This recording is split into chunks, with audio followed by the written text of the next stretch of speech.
ရောက်နေတာပါတော့အာကတာပြလေးဖြစ်ပါတယ်။နိုင်ပြီ။နိုင်ပြီဝင်လို့ဆိုလက်မဝယ်ထားပါတယ်။မပြနော်။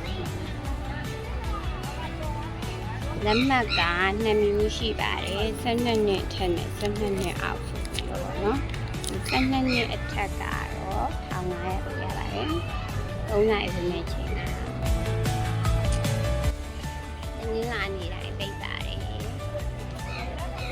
နေ့ပိုင်း4ချိန်ရှိပြီးတော့ညနေပိုင်း4ချိန်ရှိပါတယ်။ကျောင်းသားလူတွေက900 12နှစ်ထက်က1500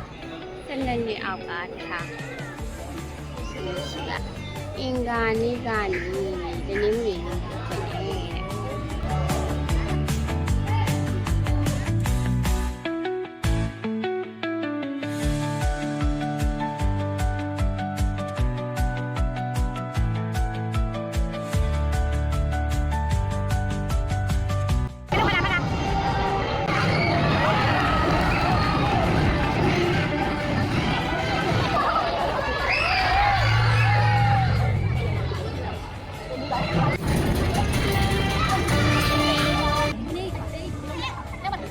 ဒါနဲ့တော့ဒီမှာရှိတဲ့အခြားပြည်နယ်၎င်းရဲ့ဒီအခြေအနေတွေသိရှိကြပြီးဆက်လက်လေ့လာနေပါတယ်။